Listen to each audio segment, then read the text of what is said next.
Hello, this is Greg Allison with Green Greg's coming to you on the 12th of May, 2021. Time on deck, 20:0100 hours Central Daylight Time. We talked much on this channel, and many others have speculated about the prospects for Israel striking and attacking Iran over their nuclear development program. Well, now it comes out that maybe Iran will attack Israel. Yes, these are the suggestions by Major General Hossein Salami of Iran's Revolutionary National Guard Corps. And what he has said is that Israel is vulnerable to one large tactical operation because the country is so small. Well, I have shown you in the past how maybe two devices that go bang real big, nuclear devices, could take out almost all of the Jewish population of Israel around Haifa and Tel Aviv. But not only is the country small, but their Israeli population, the Jewish population there, is very concentrated. But all this comes as presently Israel is under attack. Israel is under attack by Hamas. Hamas has in the last 2 days fired over 1,050 rockets into Israel, into Tel Aviv and other points in Israel, central Israel. And so what this is doing is it's oversaturating, this mass saturation of the Iron Dome system. Now the Iron Dome system is 90% effective, but out of 1,050 rockets, you're going to expect at least 100 gets through under those statistics, and 100 rockets is not good. So we're going to get all into that. My friends, everything going on in the world today is just off the charts. It's getting crazier every minute, it so seems. You know, I'll bring you this video and many others, not to scare you, because I tell you never panic, and never do.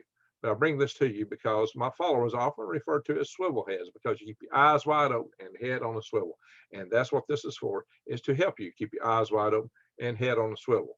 Now, I'll bring you all kind of videos about gardening, worm farming. We got some aquaponics videos, microgreens, teaching you how to be self-reliant, self-sufficient, how to survive in the tough times ahead. But I also offer other things for you. Right now, we have a great special, $200 off a 3-week supply of food that lasts 25 years. You eat breakfast, lunch, and dinner. You get 2,000 calories per day. With that, you'll be a winner, and certainly keep hunger away. This is real food. This is freeze-dried food, which comes from my Patriot Supply. But to find this, go to prepwithgreg.com.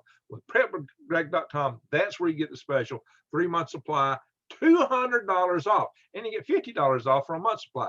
Great deals, and you can't beat it. And you also click on the big logo from my Patriot Supply when you go to prepwithgreg.com, and you can get in and find all of the kind of prep and supplies. But you can go into that through my site. It helps me, and it helps you too. So just bear in mind, this is lightweight. You can bug out with it. You can take these little pouches out of here. They're easy to handle pouches. They're convenient size, like 4 servings each. The competitors have much larger pouches, much larger buckets. It's hard to carry around, apparently, according to some of their own promotional videos with a lady squinching across the threshold. So there you go. Bug out easy with this stuff. Put it in your caches to store out in other places. That's the one good thing to do with stuff like that. All right, so let's go on from there. So once again, we got a lot of comments from, we're going to talk about this, and we're going to talk about the Hamas attacks and possibly even Hezbollah getting involved, what all this can mean.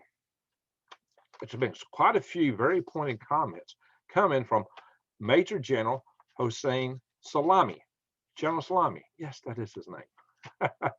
General Salami. Yeah, I kind of like cotto salami with peppercorns on with mayo and rye bread. No, this guy, he's serious. This is not fun. He is the commander of the Iranian Revolutionary National Guard Corps. So we have to pay attention to some of the things he says, because not only did he say that Israel is vulnerable to one large attack, as I mentioned earlier, but he also said several targeted attacks might bring down Israel. He also talked about Israel being vulnerable to domino-style attacks. So I guess that's the several small attacks, one after another, or one large attack. So he's making all kind of possibilities. So what you have to remember is that it's it is Iran's official policy in their documentation, in their official policy documents, and their philosophy that says that their nation is about the destruction of Israel, that Israel has to be destroyed. That's in their policy documents. So Do they mean it? Well, will they carry through with it? Well, they're certainly rattling the sabers right now. And just have to remember one other thing is that his comments that he made recently also were filled with suggestions that insinuated that Iran was behind the recent attack on one of Israel's really large advanced weapons facilities that just occurred. As I mentioned previously, there have been a lot of attacks in Iran. Tons of facilities were hit last summer, and a few this year too. So there's a going back and forth. There has been a covert war between Iran and Israel. There is also, they're now hitting each other's cargo ships. That's not so covert. They're actually admitting it at some point. So it's beginning to become more and more out in the open. So when they're making comments like this, you have to pay attention. So, but you say, oh, well, Israel's got their Iron Dome. So what are you worried about? Well, mass saturation attacks, such as the one coming out of Hamas, are somewhat overwhelming the Iron Dome. You get enough of that, and if you repeat it enough, the Iron Dome starts getting, how many missiles do you have in the Iron Dome? They just fired, over 1,000 missiles out of Iron Dome to defend itself from all these out of being fired by Hamas, and they got to fire a whole bunch more. Well, there's Hezbollah sitting up there in Syria, who also would like they're watching this very carefully, taking note of how Israel responds, so they'll know how to conduct their own missile attacks in the future, and they might coordinate them. See, this is your dominoes. Hamas, Hezbollah, on both flanks of Israel, as Israel's wanting to strike Iran. Now Iran may have them up against the wall. If Iran was wanting to strike, this would be the perfect time for them to strike, is when Israel is really occupied. And see, why would Iran strike? Well, because Israel has been talking about hitting Iran, and Israel's making a lot of motions. I've talked about that a lot. So maybe Iran would just say, hey, why should we just wait around for them to hit us? Why don't we just hit them first? Possibly. I mean, I'm not saying they will. Don't say Greg Allison said they're going to do it. No, I'm not saying they will. These are possibilities. These are prospects. I bring prospects to you for you to consider and ponder for what is possible in the future, why you need to prep and prepare, and what it means to us here, right here.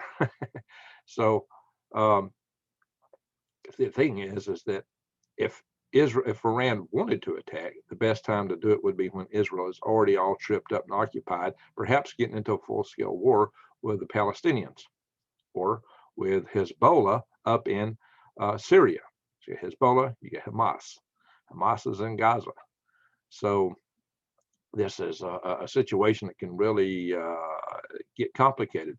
And it could affect the United States because we have been involved against, and we've actually just fired warning shots at some Iranian ships recently for trying to harass one of our large missile launching submarines, which apparently was close to their area where they wouldn't be harassing it. So it's interesting that, as you know, we've had put one of these submarines in the Persian Gulf of late.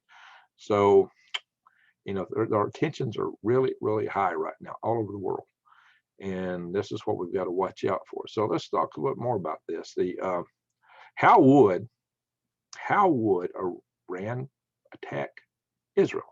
Well, conventionally, it would be really tough. I mean, they would have to get their forces up close to Israel before they could attack. That means it would have to go through Iraq or Turkey. Well, Turkey is not exactly friendly to Iran. And Turkey is not a friend of Israel either, by the way. Recently, Erdogan, the president of Turkey, has suggested to Putin that we should do something to punish Israel.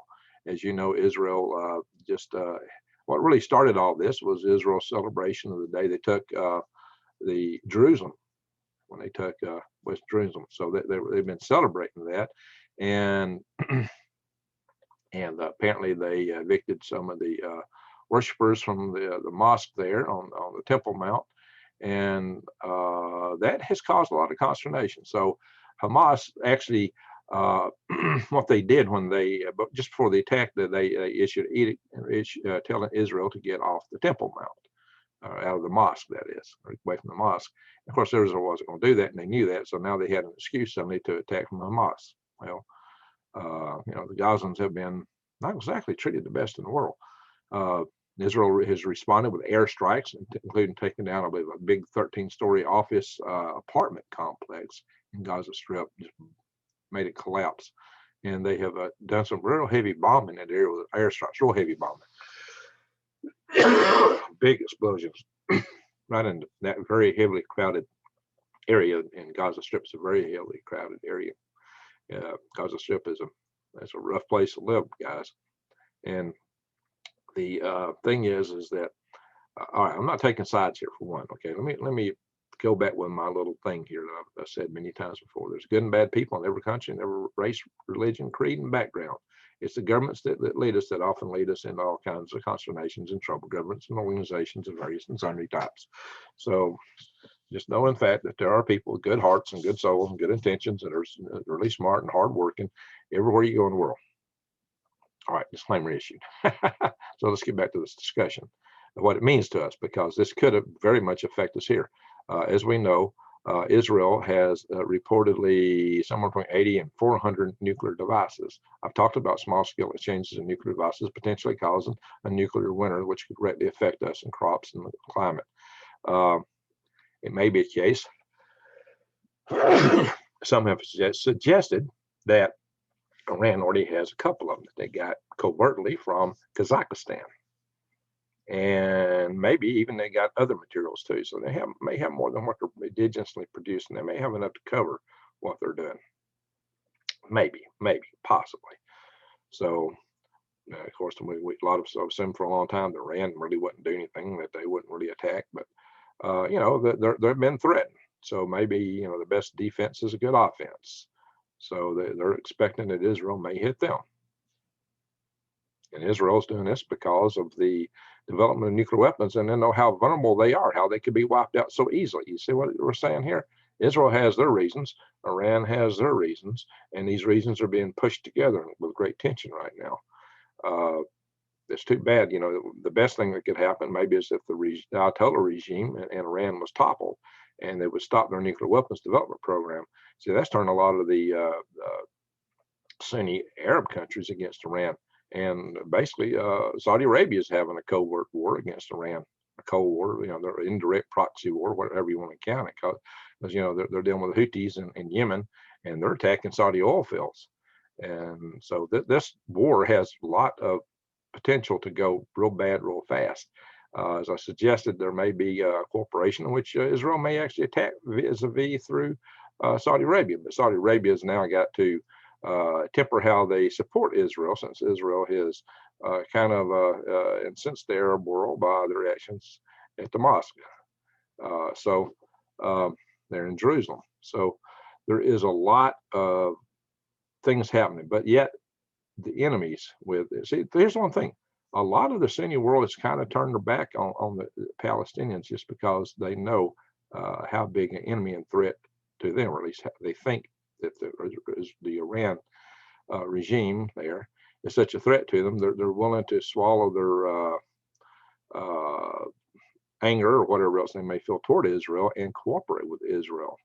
That's how much they're worried about Iran. They know that they need Israel if they have to deal with Iran.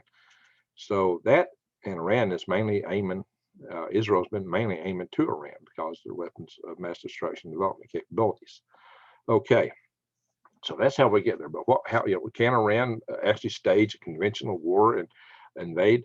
Well, there's a lot of Shias in Iraq, but not in northern Iraq. They're in southern Iraq. So it might be hard for them to get through and get up into that territory with a large army.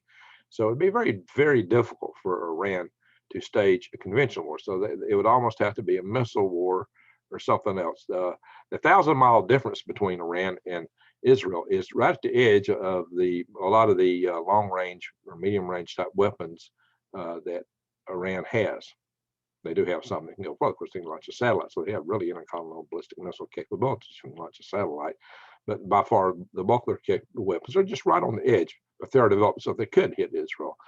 But they definitely would want the Iron Dome exhausted first. So, you could expect what would happen would be, they talked about tactical stuff. I think all the tactical stuff would be between Hezbollah and Hamas, supported by Iran. And then Iran might do a strike after that on Israel from their territory. But if they were going to take a nuclear device, it might just be in a ship pulled up offshore of Tel Aviv and one offshore of Haifa. And that might be how they would do that, because they might not want to risk them getting hit by the Iron Dome unless the Iron Dome was really depleted of its resources at that time, which could happen if they keep receiving these mass saturation attacks from Hamas and maybe in the future Hezbollah. the Iron Dome could become a toothless weapon system without any ammo. Basically, the quiver is empty, so there's nothing else to pull out. So that's the kind of thing we're looking at. This could affect us here in the United States. Like I said, for one, any war in the world right now will shatter the economy. You got to consider how alliances are stacked up. Russia and China are both very much on the side of Iran because Russia's supplying the nuclear power plant. China is really reliant on the fuel from Iran, and so they're both on the Iranian side and also on the side of Syria, the al-Assad regime there.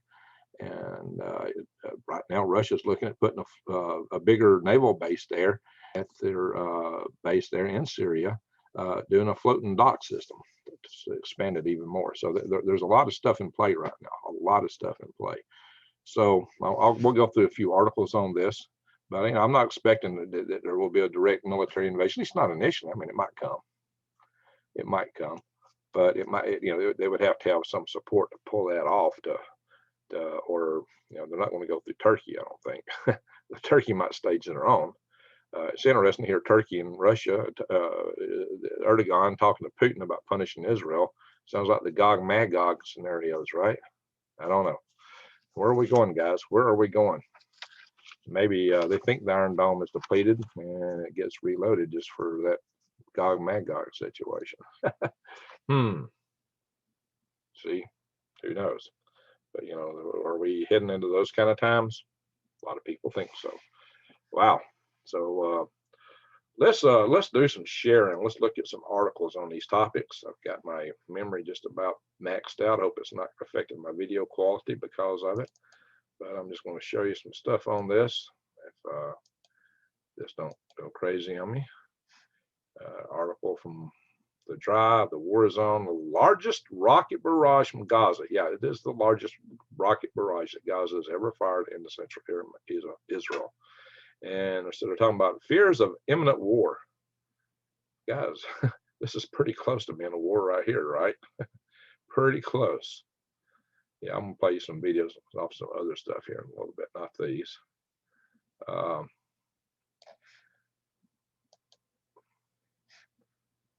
Here we are.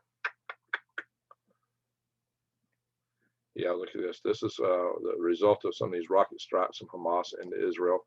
Here we got a few vehicles burned out, including a bus, a car, another car up here, maybe some other sign, some structure here burned out. And you see the foam that they sprayed to stop the fires all around here.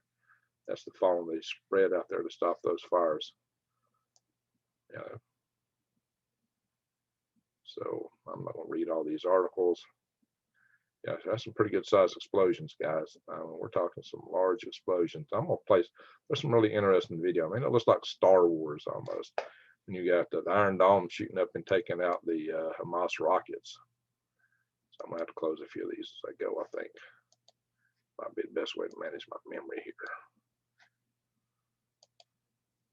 My memory's getting overloaded.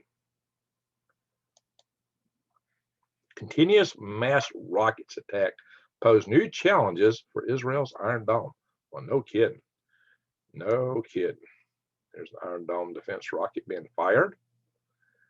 The Palestinian militants have fired more than 1,050 rockets at cities and towns across Israel from the Gaza Strip in less than 2 days. And what I talked about. So Israel's using the Iron Dome and their Tamir interceptors. So they have a little bit more than just the Iron Dome. Guys, here's some of the missiles being fired up. Look at that. It really looks like Star Wars. Yeah, I got some other videos I'm going to share with you. So I'll close this one out.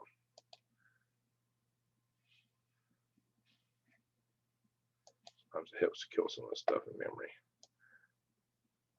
Northern Israel struck in latest midnight barrage of Gaza rockets. Now, see, this is talking about what's happening there on Thursday. I'm bringing this to you on Wednesday. Israel's in time zone ahead of us. So this is ongoing, guys. It's still happening. After several hours of quiet, rocket fire resumed early Thursday, and sirens were heard in Ashkelon. I don't know if I said it right, in surrounding regions. So there we go, guys. This is still happening. It's still going on. See, Israel is also striking back at the top commanders of Hamas. Yeah, it's taking out a lot of these guys. They're targeting them. So there we go. I'm not going to read all these articles to you. See there, what I said about the top commanders and the airstrikes. Look, this guys. That's not a sunrise, by the way. Just imagine, these are homes. This is where people live, and all this around them. I mean, that would be rough to have that going on, you know, a block away from you, next door to you. Think about that. Rough times, rough times. All right, we're going to do some videos.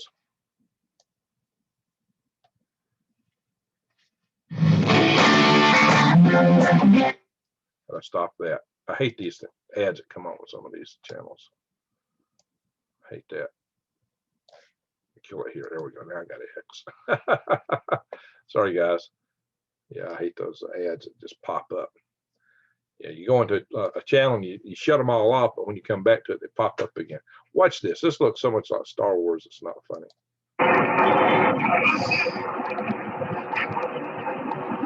These pops are the interceptors. These are the missiles coming. Guys, here comes the interceptors. You can see the collisions. You know, there'll be debris falling on the ground anyway. If you stop a missile, there's still going to be debris falling on the ground.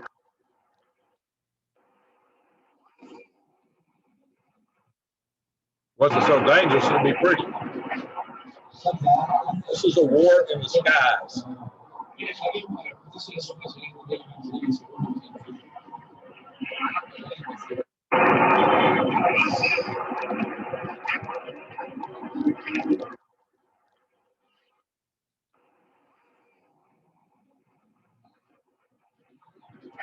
All right, this is the age we're living in, guys.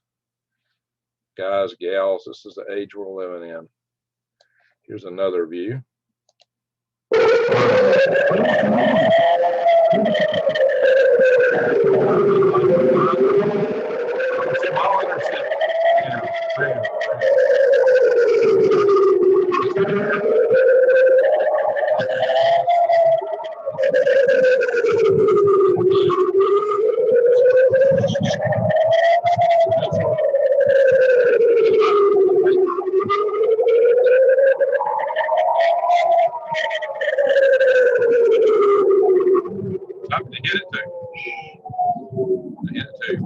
Sirens off. We hit every missile to turn the sirens off. All right, enough of that. Now you see some of the debris. They hit every one of those.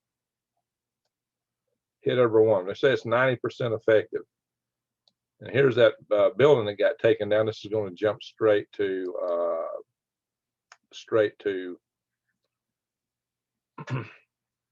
Twitter. See, this is a building in Gaza that the Israelis took down, 13-story office apartment complex. So you can see that you know, they're not calling this a war yet. Wow, this is just every day. This, guys.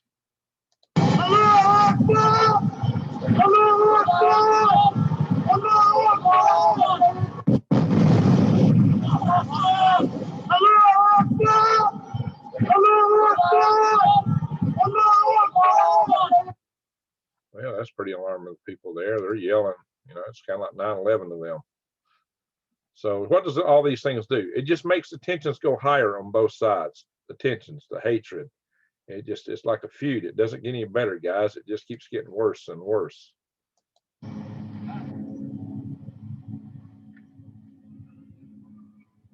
Let's see here.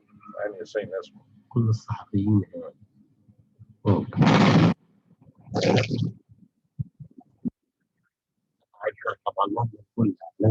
نزل برج نزل كله كله هاي غاز وهي هاي Oh, that's why we're taking the building down. يما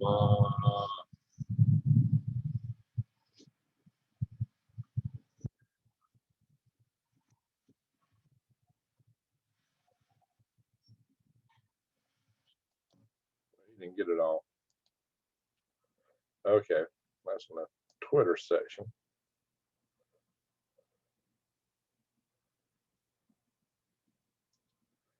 Yeah, it's definitely not pretty. If it were just lights in the sky, that would be one thing, but it's not just lights in the sky. Unfortunately, most unfortunately.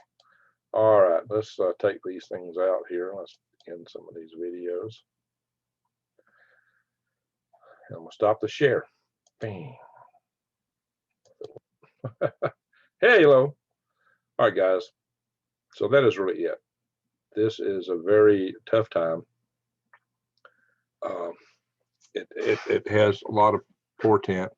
If we get wrapped up in something over here, it might mean, you know, China might love that, because we get all wrapped up. If they can figure out a way to get us wrapped up into this, then they might give them more leeway with Taiwan, with the Shinkaku Islands, maybe, that are also claimed by Japan, or islands claimed by the Philippines. You know, who knows where they might move, what they might do, but, or what might or might not happen. These things might have happened. You know, if we get tied up in one area, others might decide to take advantage in other areas. Maybe little Kim will decide that South Korea is very succulent. Let's hope not. Let's hope not. Let's pray that these things don't come to pass. Let's pray that wiser heads prevail and that all this stuff doesn't happen. But guys, the world is getting crazier every day. It just seems to get crazy, piled on crazy. You know, the good news is, and you know what, there is good news. Colonial Pipeline decided today to turn the pipeline back on. Yay! So there is good news. Very fortunate. All right, my friends. So have hope, but don't ever panic, because if you do, you lose your head. Stay resolved, calm, cool, collected. You'll be far more effective. Yes. Anyway, everyone, be safe. If you're not already subscribed to my channel, subscribe, bang the notification bell, and click all. And check out prepwithgreg.com. Also, check out my links below to True Leaf Market. Now is the time to be growing your own food, plant a garden. And I am going to, once again, suspend my worm sales for a time being. I've run some issues, so more on that later.